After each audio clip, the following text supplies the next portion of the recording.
Ready. And mute all and okay, we're ready. All right, y'all, welcome to the New Orleans Poetry Fest. We want to thank our sponsors who are allowing us to provide this festival completely free throughout the month of April. Thank you to the Jazz and Heritage Festival and also to the Academy of American Poets. You can go to nolapoetry.com. Almost every day in April, we are providing free events via Zoom and also live on our Facebook page. And if you missed anything, we are archiving and recording all the shows. So you can go back on our page as well at nolapoetry.com and check out any events that you have missed. Today, we are having a very special reading for us as New Orleans poets. It is a tribute to one of the poets who's probably shaped New Orleans poetry in ways that most of us probably don't even know, but probably will learn a lot during this reading, how much Lee Grue has influenced and shaped and inspired New Orleans poetry and poetics in this city. It's presented by the Poetry Buffet, which is a reading series run by Gina Ferrara. And I'm going to turn it over to her and we'll have that reading. And then afterwards, we'll open up the mic a little bit. So if anyone would like to read or speak about Lee Grue in any way, you can go in the chat or just raise your hand during that portion and I'll go ahead and unmute you and we can do that. But please help me welcome to the virtual stage, Gina Ferrara. Thanks, Megan, and thanks to you and Bill and Jonathan and the board for really kind of just giving us a month's worth of poetry virtually. I'm sure that falls somewhere between the labor of love and daunting, but hopefully it's closer to the labor of love end. I want to kind of, before we start, I want to talk a little bit about the buffet and kind of let everybody know about that. It began in 2007, and it happened for the longest time before COVID at the Ladder Branch of the New Orleans Public Library, which is located on St. Charles Avenue, very stately home, former home. And usually it's the first Saturday of each month, and we feature 4 poets. And so today, kind of in honor of the buffet and in honor of Lee Grue, I'm going to read Peter Cooley, Julie Kane, and Valentine Pierce. So the 4 of us are going to really talk about Lee Grue. It's kind of been in the poetry buffet tradition where we have kind of special readings. Certainly, you know, to commemorate Katrina anniversaries. Definitely we would do poets reading poets. Another thing that we did was a Sylvia Plath birthday party at one time. And so this is kind of following that tradition where we're really going to talk about Lee and read her work. So my memory of Lee, I probably knew her maybe about close to 30 years, I would say. And so I was working for a nonprofit organization that it was a terrible job. I hated it. And we gave out grants. And so it wasn't too long after I met Lee that Lee said, and I was working at this job, she said, you know, Gina, she said, you ought to be the person getting the grants and not giving them. And that really kind of struck me. And it kind of made me look at things. And so eventually I quit that job, thankfully. And I did. I started applying for grants more than giving them out. Not to say that I would always get the grants, but it did kind of make me realize the importance of kind of what she said. My other memory of Lee is this. So one night we had a poetry buffet program where we were responding to the BP oil spill. And Megan, I think a lot of people who are here probably remember this event. It was in August. And we had about 20 poets that were scheduled to read.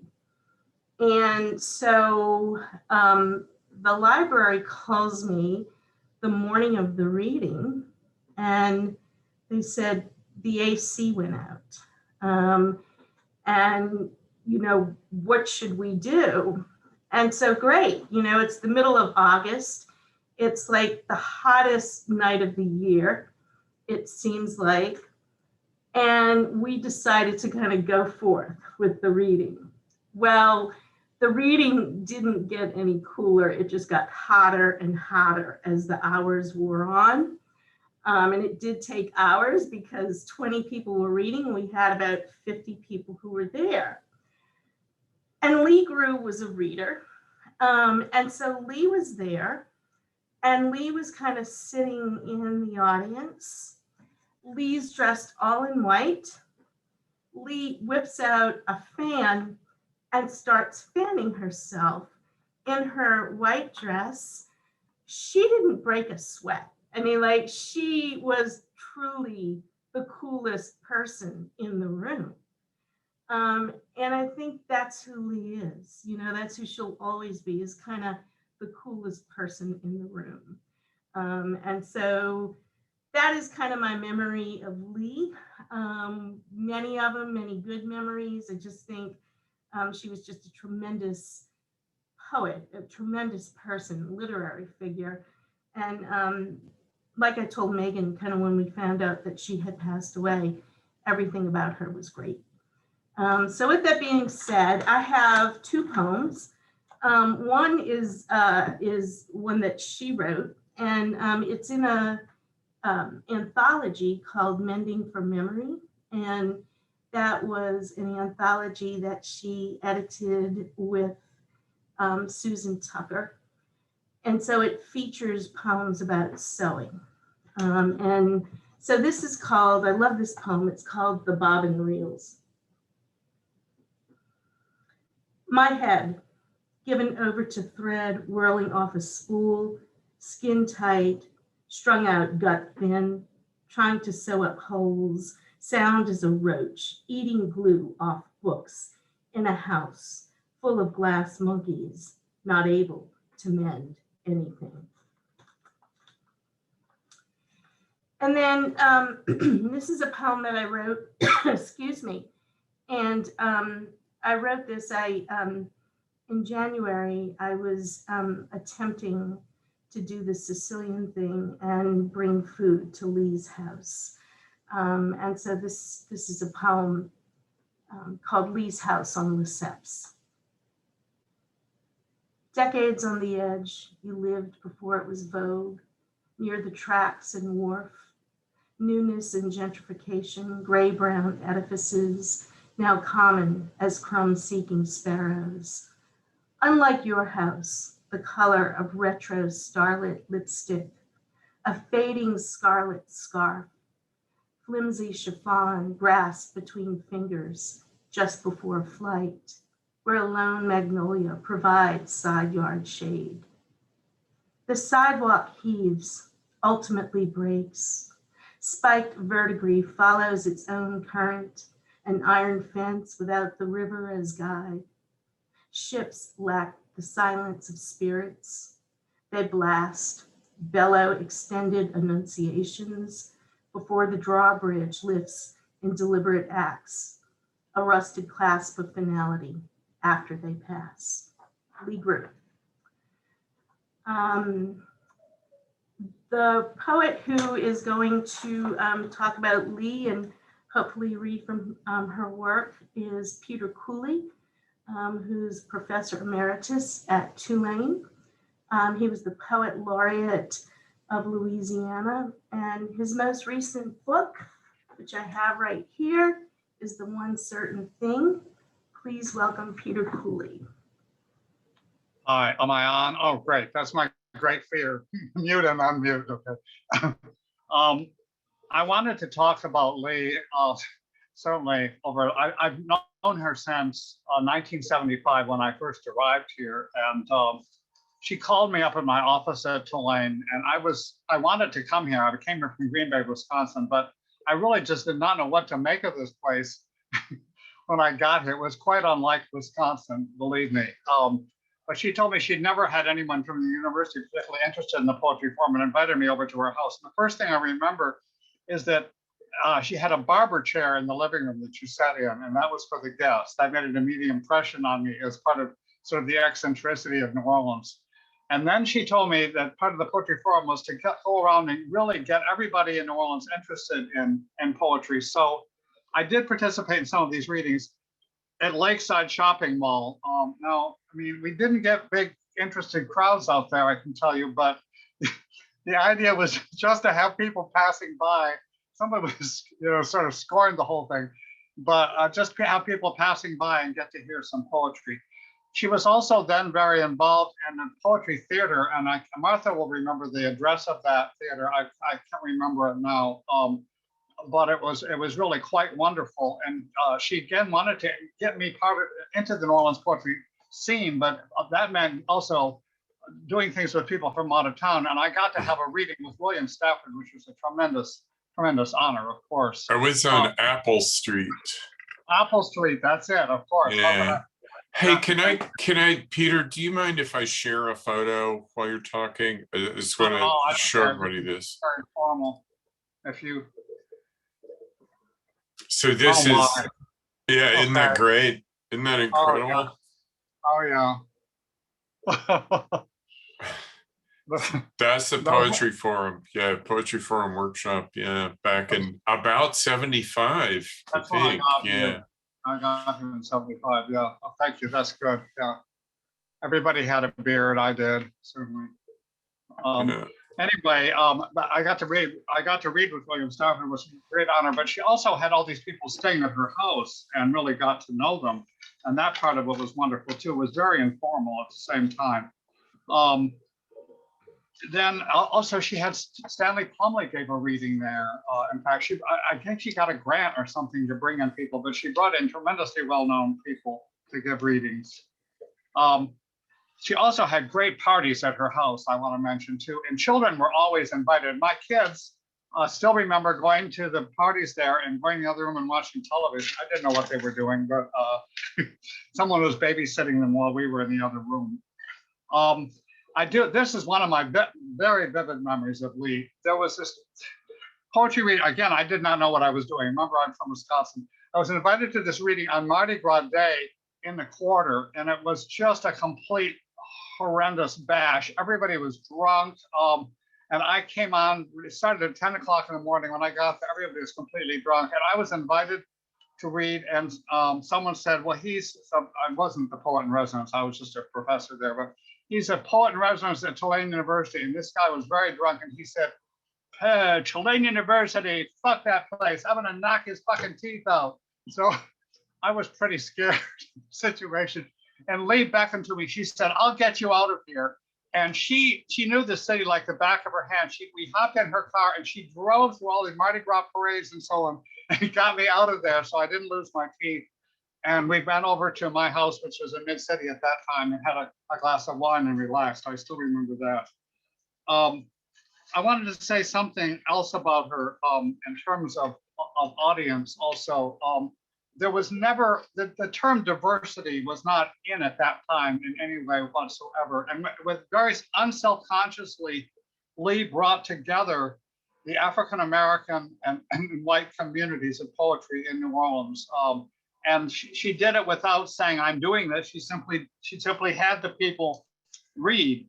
That was my opportunity to meet a number of, I met Jerry Ward, who his daughter, one of the universities also. I had a chance to meet Clovis Grue, who became my student at Tulane and then went on to teach for us after she got her MFA. I met Amadou Bolton. I invited him to come and teach for us. I would not have known these people otherwise. That was really quite wonderful. I wanted to mention also in terms of her inviting people here for the readings. I mean, she did it internationally too. And again, to bring the universities and the poetry forum together, she asked me if we could use a room at Tulane, and she brought Yevtushenko here to read, okay? So she was really involved in the international poetry scene, not simply New Orleans and in and of itself. Then she asked me if I would write a recommendation for the Warren Wilson MFA program, which I was happy to do. She went there and she received her MFA. And then after she got her MFA, I asked her if she would come and teach for us at Tulane. That was an intermediate level creative writing class, which she was tremendously popular. I think she did that 3 or 4 different semesters. And one of the things she did with her students, which was impressed me tremendously, is at the first day of class, they had to write a statement of their life goals. These are 19 and 20-year-olds. But she wanted them to be ambitious. I'm still friends with one of the kids who was in that class, and he was so impressed with that. He had to figure out what he wanted to do with his life when he was 19 years old. That was wonderful. Then too, when she started the New Laurel Review, or took it over from Alice Claudel, that was not her name, I think. We also had some of our students from Tulane doing internships with the magazine. And that was another attempt to bring the university and the community together. This was something she was tremendously interested in doing. Another person she introduced me to was Tom Dent, a very, very important person in the New Orleans poetry scene. And I got to know him, and I invited him to come and teach for us too. That was another way that she brought me really into New Orleans. I did want to say too, now when I got here, I was 34. I was still going to sort of show the world. I don't know what I was going to show the world, but anyway, I wrote some little article in the paper saying, well, people say New Orleans is a great poetry scene, but everybody really leaves this place and for something better lands or whatever. She wrote a blasting letter to the paper, the Times Picayune at that time, sort of telling me off, but at the same time praising me and saying, well, Tulane really hadn't given me enough recognition, and that's why I was acting this way, because they threw their money down the rat hole of football. I always remember that phrase, the rat hole of football. Okay, well, we sort of made peace after that time. That was a kind of important undertaking for both of us. I thought I might end really by reading one of her poems, which, I mean, after all, she was here as a poet, not just an organizer. And I think her poetry showed me how to write about New Orleans without having to be obvious about it. You could use the music and the landscape of New Orleans, and also the wonderfully eccentric people here, without having to have a picture postcard of the city.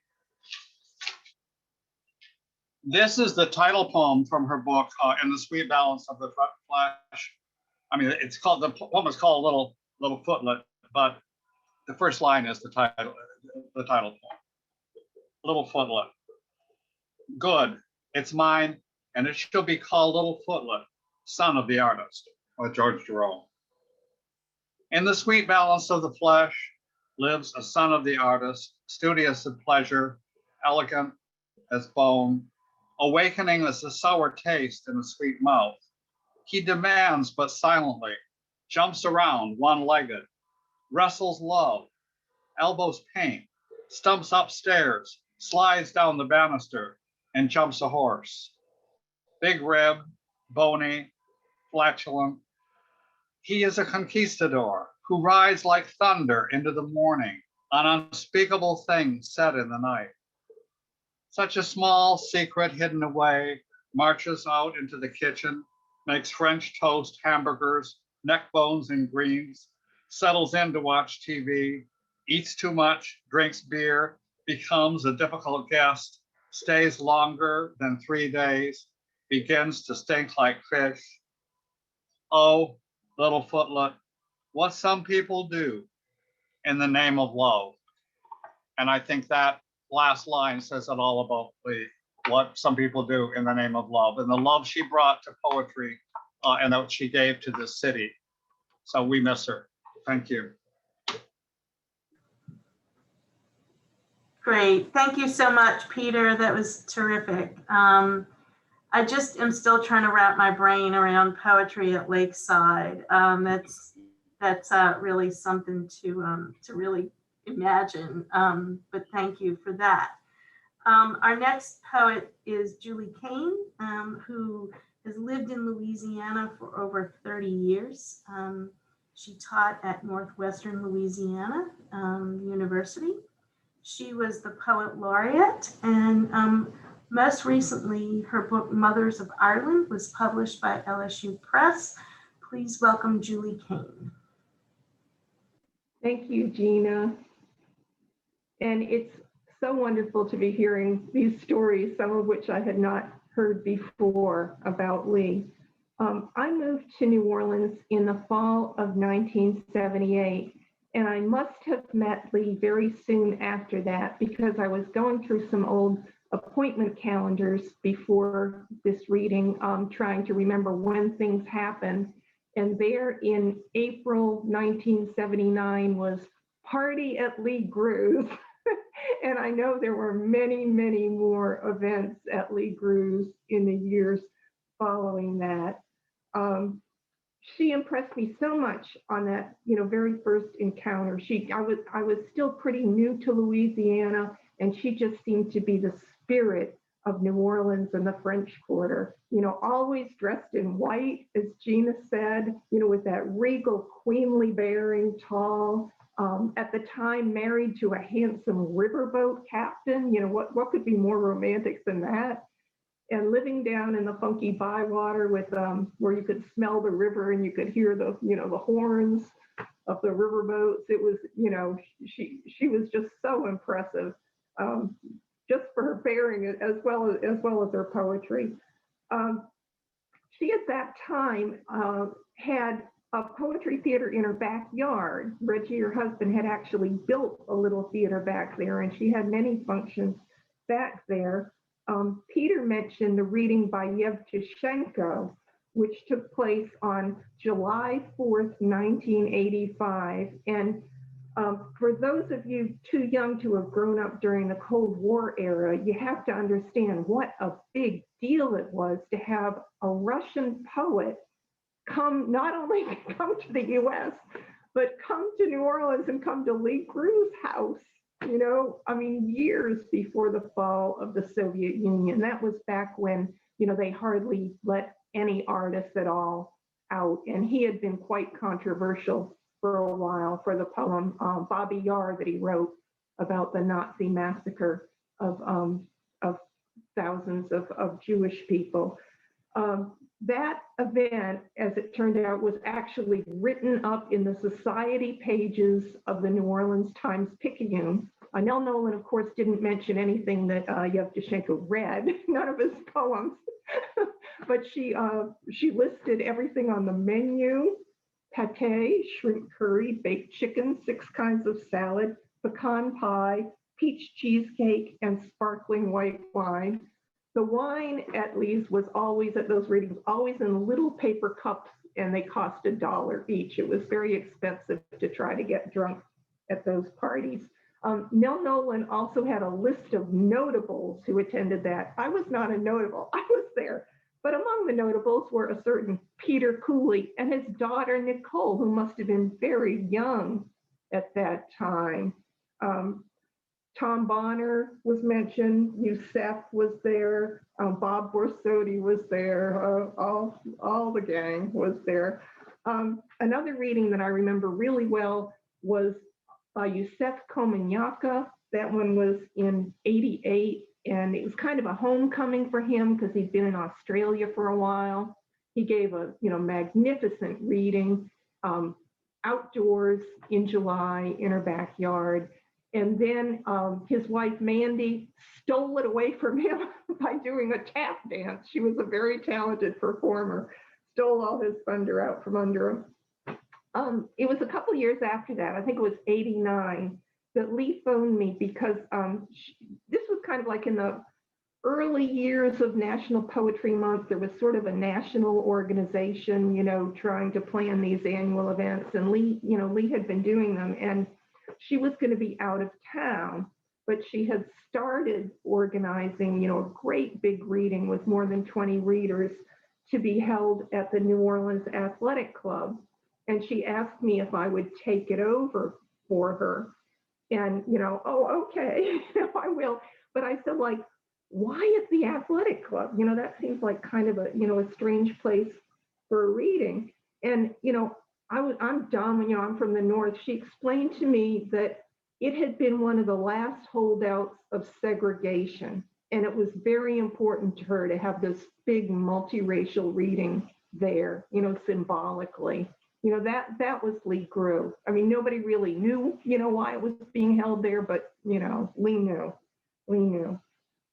In 1991, her second book, In the Sweet Balance of the Flesh, came out, and Susan Larson at the Times-Picayune asked me to review it. And as it turns out, I had the wonderful opportunity to pay tribute to Lee while she was still alive. I'm so glad I did, because this is how my review started.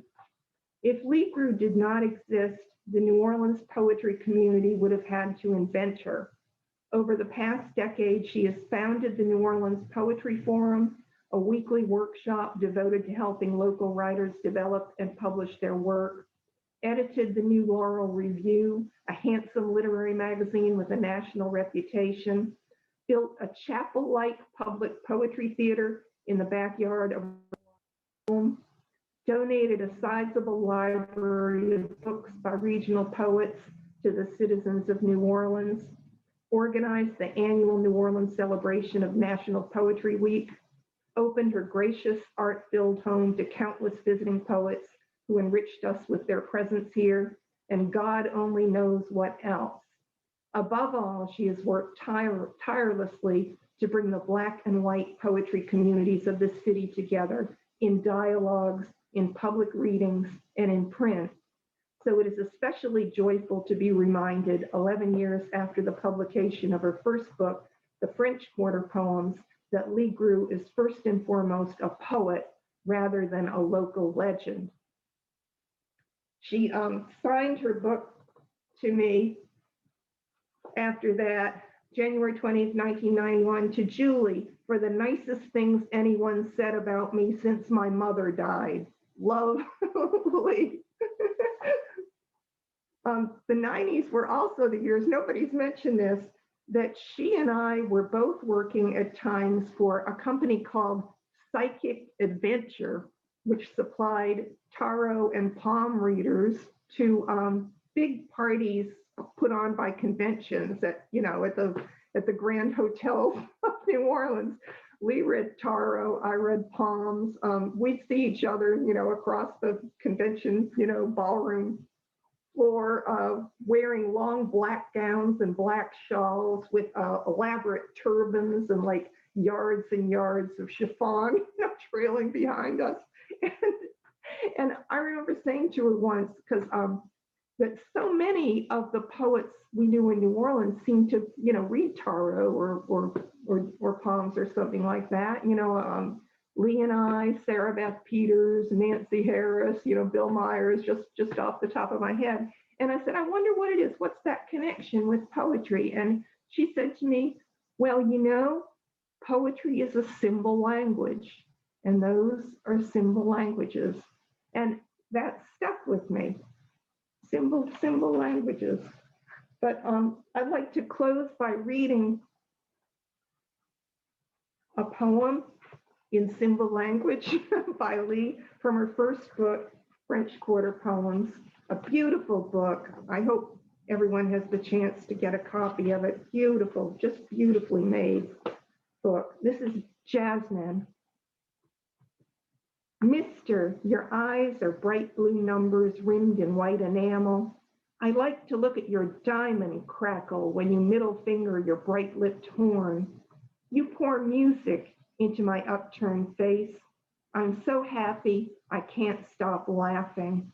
Old Sly Face, the piano player, half masks his eyes. Smug Cat says, how do you like that? I like it.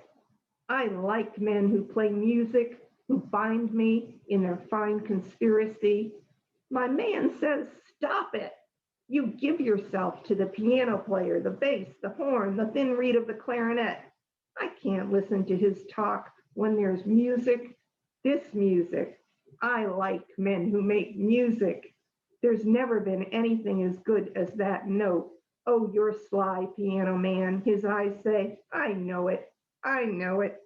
Then the cornet takes it somewhere up, and the horn is an astronaut saying mundane things at heights profound, promising me walks in space, trips at the end of a live wire, landings, but it stops somewhere midair. He puts down his horn, shakes out a cigarette, lights it, nods. Oh God, Alice, I know how it feels to fall. The man takes my arm, says, let's go now. Instruments float the bandstand. The bus tour pulls out in waves, foaming tables, chairs strew the floor. He pays the check, waves me past tables, half pulled out chairs, musicians smoking on the stair. We walk into a street empty with let down glare and distant buoys that bell in the night. Thank you.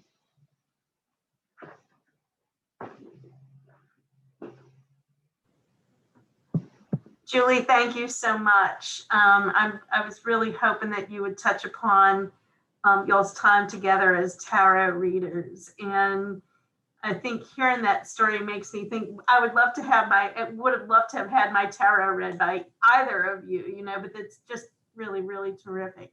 Thank you so much. All right, our next poet is Valentine Pierce, who is a New Orleans native. She's a poet, she's an artist, she's a graphic artist. She sews beautifully. She's just all of these things and more. Her books, one is Geometry of the Heart and Down on Decatur. And she is gonna talk about Lee and read, and I'm handing it over. Valentine. Okay, I wrote my stuff down so I could remember most of the important things I felt like I wanted to say. I'm gonna start with this poem I wrote when I found out about Lee's death. It's called Heaven's Porch. Easter bonnets and cold beers roam the streets. Driving to the bywater, Easter bonnets and cold beer roams the streets. Cousin Dimitri on OZ dedicates his acoustic blues show to Lee. I envision her in her Easter bonnet, audacious red tam, deep purple fringe scarf, summer light indigo blouse, matching ankle length cotton skirt, favorite soccer shoes from Big Lots, tiny pockets strapped crossing her body. Sitting in a wicker chair on Heaven's porch, where the door is never locked. Lee, with her sly humor and musical laugh, cradles a glass of red wine, 2 ice cubes, in slender fingers. A plate of cheese, crackers, maybe grapes, watermelon, ekes out a spot on the table. Peebo snuggles in her lap, snacks his for the asking. Once upon a time, she cooked chicken just for him, because the cat dog, as I called him, had a delicate constitution. Spoiled rascal, who would run to the front door, greet me with a series of barks, then run back, tuck himself into the chair. I would walk down the hall of books, thinking of all the history those shelves held, how tall they were, as if climbing them would actually get me to heaven's door. In the living room, I would nudge Peebo so I could sit down. Next would come Bodie, offering me, very briefly, the privilege to pet her. Too long, and those claws came out. She was the only cat I had ever seen get spanked. So unlike Mama Cat, who would disappear into another room. Back on the porch, Kichea sits on her right, the wine bottle carefully tilted to the stemmed glass. They talk about the neighborhood goings on. Wave to friends, speak, as we say, to passersby, ponder the way of the world. Share news of their most recent books and photos, phrases, sentences plucked from arbitrary chapters, litter the brick path like magnolia leaves. They toss about choices. Should they take in a movie? Grab an early dinner? Catch some live music? If it's Friday, if little Freddie King is at BJ's tonight, Lee's sure to have a seat in the barber chair at the end of the bar. Amelie, Phyllis, Jennifer, me, or anyone might join them on the porch. bringing out extra chairs for the house if need be. They laze, wooed by the cranberry kiss of a spring afternoon, revel in an azure sky slipping into sunset hues, settle in as day languishes into evening, and they sip their second glass of wine. Okay, I call this Little Stories because for years I was in awe of Lee myself, and I was surprised to find in her French Quarter poems a poem about my Aunt Billy, whom my family had lost track of. Okay, rituals. Sunday morning, we had prayers and songs at the chapel. Jamie said she thought we would just have a bunch of poems. She hadn't planned for anyone to officiate. Jimmy said we needed rituals to hold that flood of grief in its banks, like Katrina and the levees. A bunch of poems. Later, we did have a bunch of poems and stories at BJ's. Well, Ronald Grue told the story of how he and Lee got married. They'd known each other about 3 weeks. He said he was going down to Mexico and she should come with him. If you feel that way, why don't you just ask me to marry you, was her reply. So he did. They went to Mississippi, but it was a 3-day wait. They came back to New Orleans, but couldn't get married because he had nothing that said he was white. He tried to get Michigan, I think it was, to put it on his birth certificate, but they said they don't do that. They don't care. So he asked the clerk of court to write him a letter. She wrote, "I've never met Ronald Grue, but he's white." And that was sufficient. "Phyllis, is that you?" There we were in the backyard of BJ's. Jim Sawyer comes through the back door and shouts, "Phyllis, is that you?" Interrupting Melanie Owen's reading as she works through a laryngectomy, I'm not sure how to say that, and a phone call from her doctor. "He's deaf, you know," Phyllis whispers, as he walks under the tent, out of reach of the rain and right in front of me. "I know you don't remember me," I said. "I'm Valentine." He says he did remember me. Well, not me, but my name. I first met Lee at a 1991 writers conference. I can't remember the conference, but I remember it was her, Mona Lisa Saloy, Kalamu Yasalam, and Dolph Warren. Her book, In the Sweet Balance of the Flesh, had recently been published. What I remember most is some drunk man harassing Mona Lisa about her name, interrupting the panel. He was escorted out. The first of my poems Lee published was Dragons in the City in 1997. I was both pleased and surprised because I was so lacking in confidence about my work. Later, I was an editorial intern for the New Oil Review. Honestly, I was scared out of my wits. I have no ability to critically judge poetry. I just go with my instinct. I like it or I don't. I feel it or I don't. That's my critique. Later, I had the opportunity to design a few of the anthologies. That was challenging, interesting, and pleasing to see my name in the credits. Lee had a way of giving people wings so we could fly. Schooling. I think some people took Lee for a demure Southern belle. She wasn't. She had no qualms about chastising you if you crossed the line. The chastising, though, was done in the same easy voice she used for everything else. But when she was done, you knew you had been schooled. A place to be together. After my marriage broke up, I moved to California. I came back a few months later for a presentation at Delgado. Lee rented out rooms, and I planned to rent the big room for a couple of nights so my daughter and I could visit with my son, who had come down from Louisiana Tech. Lee decided we could stay for free since it was near my birthday. Reggae dancing. One of my favorite memories is when I was going through a very tragic time. I know that sounds odd, favorite memory, tragic time. Lee and Kachea thought I needed some fun, so they took me reggae dancing. I didn't think I would do anything but sit and try not to be sad. Instead, I remember this night so well. Instead, I spent the night dancing and letting young men flirt with me. I flirted right back, even though I rarely flirt. I enjoyed myself so much. For Lee, dancing was a delight. Music was a way of life. And she and Kitcheya seemed to know it was just what I needed. It is heartbreaking that I can no longer pop in and hear Lee say, "Valentine," in that musical and delightful voice of hers. There's so much more to say, but we don't have time.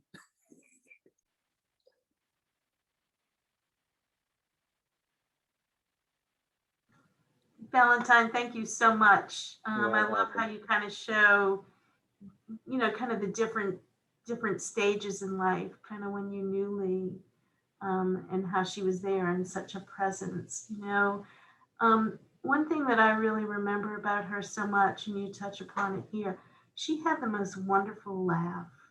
You know, it was such a, it was so delicate, but at the same time, it was frequent and authentic, you know, and so we'll all just miss her tremendously, you know, and thank you, Valentine, thank you, Julie, thank you, Peter, really for sharing your memories and Lee's work and how much she meant to all of us. So I am going to pass my my hostess duties over to Megan, because I do believe we're going to have an open mic now. Thank you, Gina. Thank you all so much for all the things that you shared. It was really beautiful to hear, especially stories about Lee before I kind of came on the scene and met Lee Grue. I met Lee Grue in 2000. I was 23 years old. I believe I was at some crazy poet artist party, and I was a baby poet, aspiring poet. And someone was like, "You have to meet Lee Grue." You know, it's like, you have to if you're going to be a poet in New Orleans. And that's my earliest memory of Lee. And then, of course, you know, after Katrina, I can remember Lee and Eloward Burt, you know, come into the gold mine and always performing together. And it was really sweet and beautiful moments. In 2011, I published this book of Lee's called Downtown from Trembling Pillow Press. And the entire book is about different sections of New Orleans. That's how she decided that she wanted. I mean, the whole book's about New Orleans music, New Orleans people, everything New Orleans. But it's divided into these different sections of the city, the Treme and the French Quarter. She doesn't call it the Marigny. She calls it the Hind Quarter, which I love. And then she doesn't call it the Lower Nine in that section. She calls it way downtown. But the book has a dedication in the beginning. It says, "This book is dedicated to the people of New Orleans, and particularly to my friends and neighbors in the Ninth Ward who have suffered and still suffer, but always to great music." So I thought I would open the open mic section. I'm just going to read. This is actually a poem that Lee Grue wrote for Eloward on his birthday. And they were friends and performed together for, you know, years and years.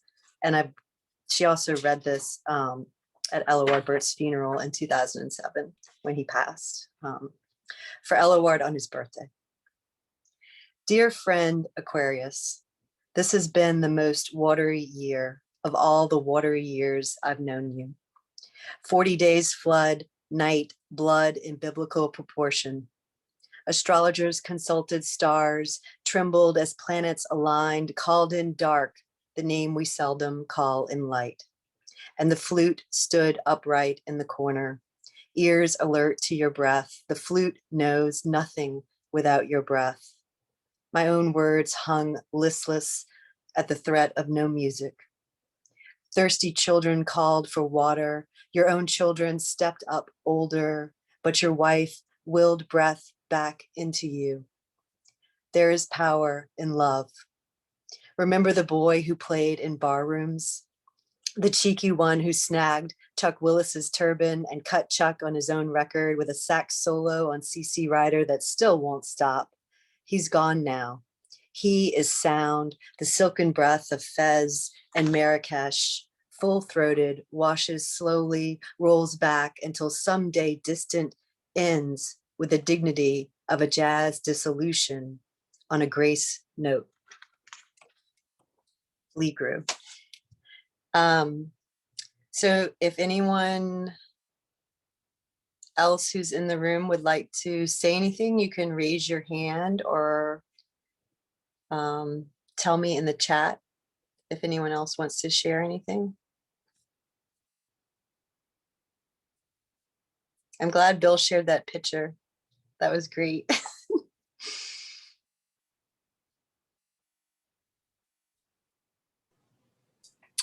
Dennis raised his hand. Okay.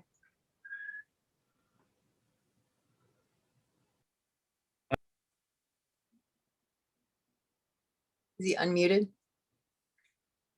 Dennis, unmute yourself. I think we both tried to unmute him at Here the we same go. time. There we Yeah, go. we must have hit it at the same time. Okay. Okay. Interview I did with Lee in 1998 and published in Messachavi. Here, Tom Dent on the cover. And she's talking about the Quorum Club. There had been a raid at one point. A lot of people were arrested. This was in the bad old days of segregation. He says, I say, oh, question. It was ostensibly a private club as a defense against police harassment? Lee, black folk and white folk weren't supposed to be associating. At earlier parties, when black and white artists associated, it was understood that if we were raided, the black guests might have to put on an apron, which of course was terrible. Someone, probably the White Citizens Council, threw a smoke bomb in the window. It was summertime. We had the windows open. Mark Holian picked it up and brought it outside. It just went off after we went outside. It was a smoke bomb, but we thought it was a hand grenade. It looked just like one, with the handle and the pin. He was very brave to pick it up. They said my apartment was a brothel. My husband and I lived there. That was 611 Esplanade. It could be frightening at times. Question, the White Citizens Council was harassing you and your husband? His younger cousin had come to visit us. He was about 18 years old. People came over one night, beat on the windows and doors and yelled, N-word lover. My husband and his cousin got very macho and ran downstairs, but everybody was gone by then. Question, they didn't throw rocks or fire gunshots, did they? Lee, no, but the police harassed us constantly. I think it just died of its own energy at a certain point. Damn. Is that too much, or can I go on another minute? Yeah. Okay. Okay, they didn't fire gunshots, did they? No, but the police harassed us constantly. I think it was just died of its own energy at a certain point. Howard Cohen was the first manager that we had. We paid him $25 a night. We paid him maybe $25 and he got food in a room. I like people like that to do different things. In other words, a room in the house to live in. I like people that can do a lot of different things. It was cooperative. It had a board of directors. Monty Scherzer was president of the board of directors. I was on the board of directors, but we didn't set out to be integrated. We set out to be not segregated, because I think integration for a while had an unpleasant sound to sound like clubs with bohemian people. There are many in the arts who don't join clubs. Question, would it be similar to today, say, seeking a token instead of regular natural communication with African Americans and whites? Exactly, she says. And because of that, we knew there just were so many people involved with it. People came right over. And as long as you didn't hurt anybody, you were welcome. And I'll skip a piece and go down to the question of there's another coffee house called The Rider. The Rider came before the Quorum Club. And she said the Rider was the reason why we started the Quorum. It was going to be demolished. It was condemned. But to make a motel that's there, we decided we didn't want to give up our coffee house. So that was when we got people together and people put up money to make it a cooperative. Our landlord was the Italian Methodist Church, which is no longer in existence. And the former minister was the father of a man named Palmisano. He thought we were some religious sect or something because a lot of the men had beards. And since he was not a great businessman, he did very well there. I mean, he was happy to have us there. It was easy to live there. And then I asked about acceptance from the neighborhood. She says, oh, there was tremendous amount of acceptance in the neighborhood. And a lot of the little kids would come around to my apartment. There were kids from the section behind what was the Bucket of Blood for a while. It's now the Dragon's Den. The Siam Cafe, which was the home of the Mad Poets Express back in the 90s. At one time, it was the Bucket of Blood for 15 minutes. And I think it was a place that had peanuts from the floor for ages, ruby reds. Ivan Cotterman and some of his friends were involved in the Disgusting Group. Anybody ever heard of the Disgusting Group?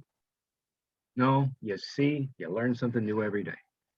Talk about old bohemians. Now, these were the people I thought were my contemporaries when I was a very young girl, when I first went to the French Quarter. And all of these people turned out to be very old people. They were just so lively and so full of fun. And they had the discussion group that went on for something like 27 years. You could talk about anything, but you had to prepare for it. Things like, is there sex after death? Or the population explosion question. And what does it mean for dead people? She says, yes, any kind of thing that people wanted to talk about. And they served wine. And so again, at a very high level, and it was quickly disintegrated into God knows what kind of discussion. But it was fun. It was always fun. Question. And so they got together and discussed things. She says, yes. And that was a place on Bourbon Street, one of those patios where they now sell drinks on the actual patio. There was a club, and that was where Ivan lived. He was a painter, and he owned a number of bars.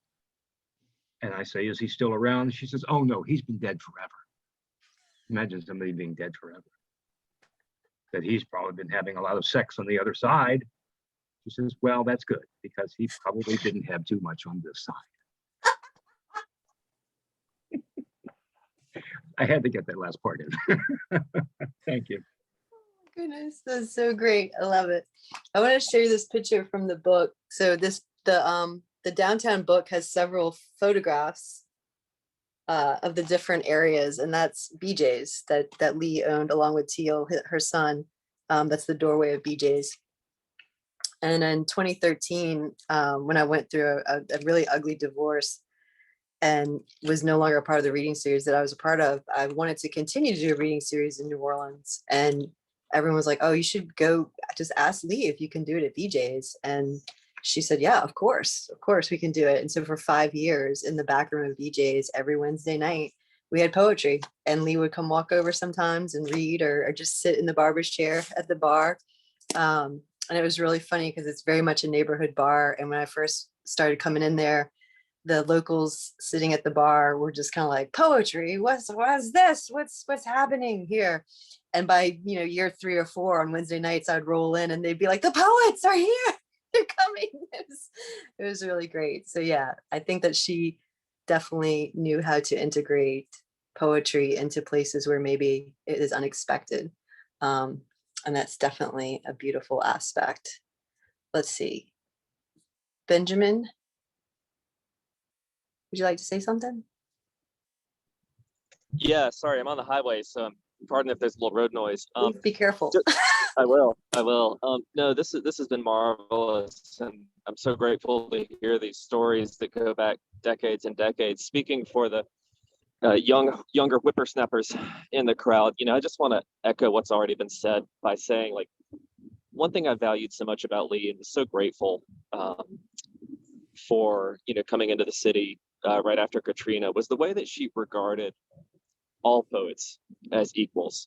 That you'd speak to her, and if she didn't know you from Adam, but you said you were trying to make a go of it, she would take you seriously. She would welcome you in, and I think she understood deeply the dignity of the pursuit more than anything else, and that struck me as something that was so warm about her and reassuring. So I was always grateful for that in those very unusual years at the gold mine and thereafter.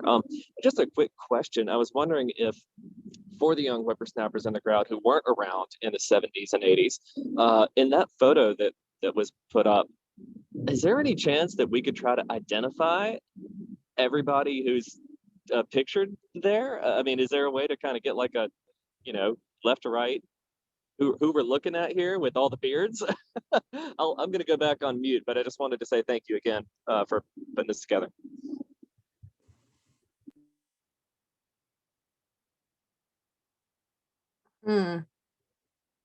It's beyond my pay grade to identify anyone in this video. Isn't this Lee? Yes, that's Can you Lee, see my definitely. pointer? Yeah, that's Yeah, Lee. Lee's in the And dress then in the middle. everybody else, I have no friggin' idea. I mean, this is even before my time. I don't even know where I found this photo, but I dug it up when we were first starting to do the poetry festival, and I wanted like some graphics to illustrate the poetic history of New Orleans. And I came up with this from somewhere. And the only way I can date it is just from fashion and Lee, because nobody else do I recognize. I don't know, like these guys don't look familiar. Peter, do you see yourself in there? I'm not sure. I feel like Nancy Harris would probably know. Yeah, I don't recognize anyone. I don't know. Yeah. Yeah, I mean, this actually looks like it might actually be even way before Andrea Garrity, you know, because the two of them I know did the poetry forum together for a while. So yeah. Yeah, so this could be like early 70s. Yeah. Yeah. So I have, if anybody wants this, a copy of this, just email me. Like I say, I don't even know where it came from, but somewhere I dug it up somehow. I don't know. I have one goofy story to relate if no one has anything important to share at this moment. And that is that when I first came to town in 1975, I don't know who's making that noise. Baby, is that you? Mute yourself. No, I got it. Oh, you got it. Okay. All right. Okay. Just placing blame. Well, it's weird doing it, two computers in the same house and you can hear this echo, you know, it's freaky. Okay. But anyway, so I came to town in 1975, and the only poet I knew down here, practically the only person I knew down here, was Ralph Adamo. And of course, Ralph was just as big a, he was just as big a hermit then as he is now. And so he like was literally no help in like introducing me to other poets. And so I'm looking around and somehow I found the poetry forum. I think it might have been through some little classified ad or something. I know it's hard to conceive of a world where you couldn't Google it, but it was like all paper back then. And so I go to a meeting of the poetry of the workshop. And so back then I hadn't even decided like what my name was going to be. Okay. I was still like trying to decide if I should call myself William or Bill. I mean, I was Bill, but I thought like to be a poet, I should have this more official, like my birth certificate name or something, and be William. And so I went to the poetry forum, and the first workshop I turned in a couple of poems and I signed them William Lavender, but I abbreviated the William WM period, which was kind of my habit back then. And they all just started calling me Womb. And that is actually the reason that I chose Bill. I decided I would make Bill my pen name. And so I've always published as Bill since then because it was so embarrassing. I'm trying to remember who was in that first workshop. It might have been Grace Bauer. She might have been there. Yeah, and maybe even Nancy. And then there was this really, really obnoxious guy who was always like very critical of everybody, and he was always really drunk. And whose name I don't remember, but anyway, that's my story. That's why I'm, you know me, it's like right there. It says Bill Lavender right now. Okay. Yeah. Oh, Robert Stone. I have a comment. Okay. When you showed that photograph, it actually reminded me of when I was in San Diego in the early 80s. And I was looking around for poetry. And I went to this poetry event, which when I went to it, and I think about it now, I think about, it's amazing that I even go to any poetry events. Because I got there and everybody was doing the same kind of poems. And it was like, Acatio, Acatio, Acatio. And I read my stuff and they just looked at me. I never went back. And I get to New Orleans and I started over at the Maple Leaf in 1986. And I've been doing poetry, spoken word and stuff ever since. It's just that New Orleans was such a different place than San Diego. You know, if I had stayed in San Diego or not tried the Maple Leaf, I would have met all the people I met and I would not even be out in public doing poetry at all. Mm. And when I looked at that picture, I was like, man, I wish I could have been there with that group. Cause y'all look like y'all were all intense and involved. Y'all look like y'all were reading somebody's work in there. Anyway, it's just a memory. And Bill, to kind of follow up what you were saying, you know, I came to the poetry forum too via an ad, you know, and I mean, that seems just really unfathomable now, you know, that, but it was a tiny little ad and, you know, how I got there, but that's kind of the way that it was, you know, and, did it always meet when Lee did it? I wonder if did it always meet on Wednesday nights? What was the meeting night? Does anybody know when that might have been? I can't remember. That's too long.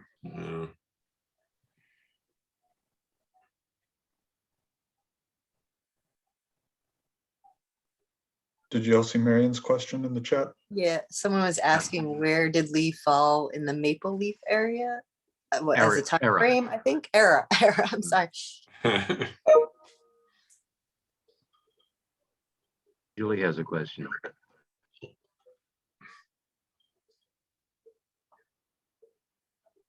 Julie has an answer. Julie, do you have an answer of Lee and the Maple Leaf?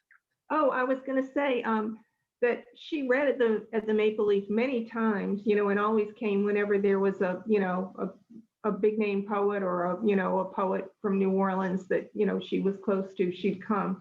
Her events and the Maple Leafs were on Sunday about an hour apart. So sometimes we would, like, you know, break the speed limit going downtown to get to one or get to the other, you know, but sometimes you couldn't do both and you had to choose. But, you know, again, looking at my appointment calendars, there were so many, you know, Lee Grue reading, you know, on Sundays at the Leaf. She was, you know, a much loved part of that community, as well as the downtown. Mm.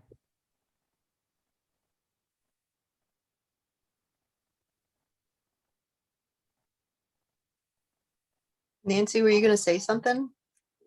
No, I was going to ask a question, but I was going to ask a question about when she was I mean, I know she was with a lot of people from UNO in the early days, and I was just wondering if anybody knew, like Carolyn and And I mean, a lot of people knew her. She wasn't at UNO, but a lot of the folks that's where I learned about her when I was at UNO. And I was just wondering if anybody knew anything about that.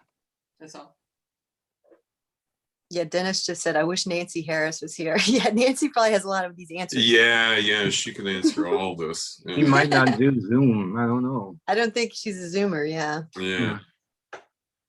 We'll have to do a formal interview. I was actually hoping Grace would show up, but She wanted to, but she thought it was yesterday, and she said she planned her whole weekend around it. But, and then she was dismayed, but she's glad we're recording it. okay, cool.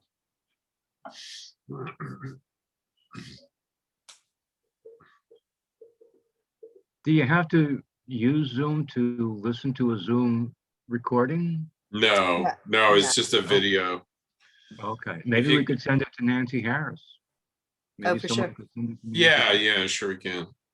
Actually, if you just go to the website, you'll see there's in the menu now, there's already videos of past events. I post them like immediately after we're done. Yeah.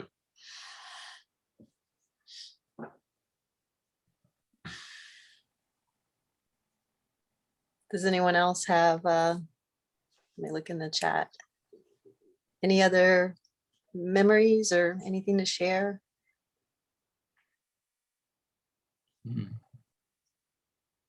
Just sitting in this space, listening to this, it's kind of dawned on me, and maybe I unconsciously knew this my entire career as a poet in New Orleans, but it definitely came home to me now, just listening to all the things that Lee Grue did for poetry in New Orleans, that I'm sure that that's the reason why I do so many things, because I think we mimic the people that we see doing things.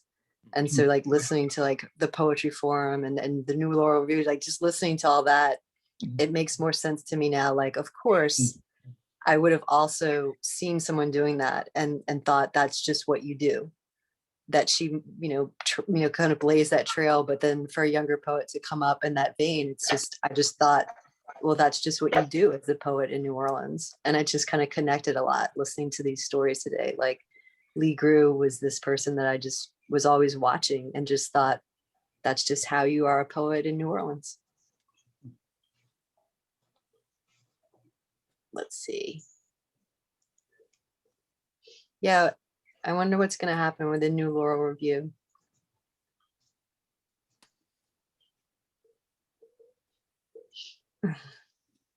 I just wanted to say that as a non-poet, she also embraced us as much as anyone. Every time we met, and no matter where. Yep. She also, I was going to say, she was also sort of an archivist's dream. I would go see her. I was trying to remember when I first met her, and I think it was in the late 1980s. And from the very beginning, she really wanted to share her papers. And I would go, and my daughter was going to the SPCA to volunteer. And so I would go, and then I would sit with Lee, and she would sit in her chair, and she would bring out the box. And she was a very good record keeper. I mean, she had letters from all these people who were important to her. And she wanted to tell me. It wasn't this that she wanted to give things to as a record. She really wanted her version of the people. And she would write on the back of the envelope little vignettes. So that collection is at Newcomb if anybody ever wants to see her memories on the back of envelopes where people submitted poetry and so forth.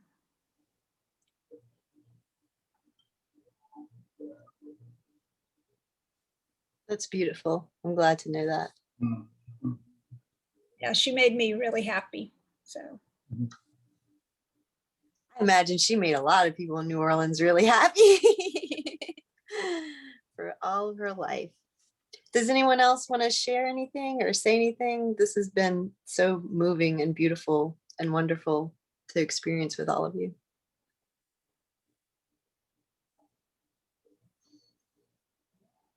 Yeah, just really quick question. Susan, could you talk a little bit about the collaboration that you did with her for those of us who aren't as familiar with it?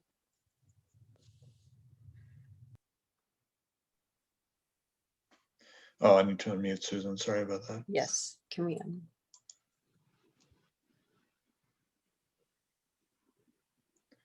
Susan, I've hit ask to unmute, so you should be able to unmute yourself now.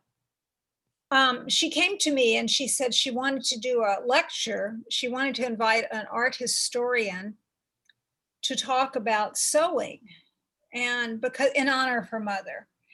And I said, okay, we'll look for someone. But I said, you know, really, Lee, you know, you have such great memories of your mother. Why don't we do some sort of book about your mother? And she said, okay. and then, you know, a long time went by and I felt so guilty because I'm just one of these people that if I have something on my list, I have to have it done. And I'd say to Lee, oh, we aren't doing it. And I feel really bad. And she'd say, oh, you know, it doesn't matter. It doesn't matter. She said, when it's going to happen, it will happen. And finally it did. It just, you know, she put out a call, I think, before Katrina, and then Katrina happened. And then maybe in about 2010, we started again. And then in 2015, I said, let's do it. We have to do it now. And so it was wonderful to work with her because and I have tried ever since then to never hurry people. She never hurried. You know, she would always say, it's going to happen. It'll happen when it's going to happen. And it did. So, yeah, she really wanted to do it in memory of her mother. And I felt like we did, you know, we did it in memory of her mother. And it was a wonderful project to work on. Thank you. You know, that's funny you should say that because I think you're absolutely right. There's such a thing as New Orleans time, and then there was Lee time, and we all operated in her, on her gravity. Thank you. Well, it was that she believed in people too. So she wasn't just saying, we're not going to do it. She just said, you know, I believe we're going to do it and it's going to happen. So it did.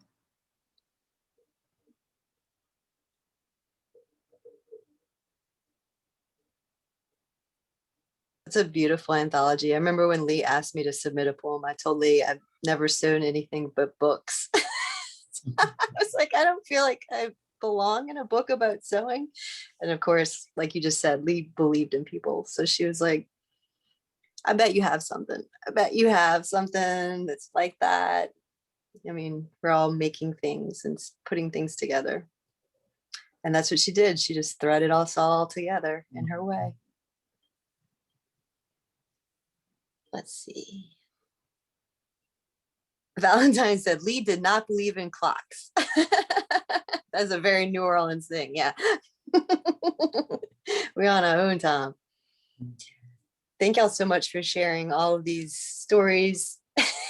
Valentine said none of her clocks worked. You're killing me. Thank y'all for sharing all these stories and poems, and thank you to Gina Ferrara for hosting this event for the Poetry Buffet, and to Valentine and Peter for reading, and Julie. And I love that Julie took us back through all these like dates and times that made it really concrete. It was really great, especially, you know, for people like who weren't on the scene yet, and so we didn't always get to see that side of Lee in person. In your case, right? I didn't know about the tarot reading at all. That's the first time I've ever heard of that. So I'm like, what? That was really fun. If anyone else has anything else to say, now's the time. And if not, we'll just close it out. Thank y'all for coming. And yeah, we'll get this up on the website, and hopefully we can continue to share it with people who miss her very much, like we all do. And we'll just continue in her memory to be the poets that we need to be in the world, because the world definitely needs poetry now more than ever. All right. I think that's going to be it. It looks like everybody said what they need to say. Thank y'all so much. Thank you, Megan. All right, everybody. Thank you, Julie. Thank you, Gina. Thank you, Valentine.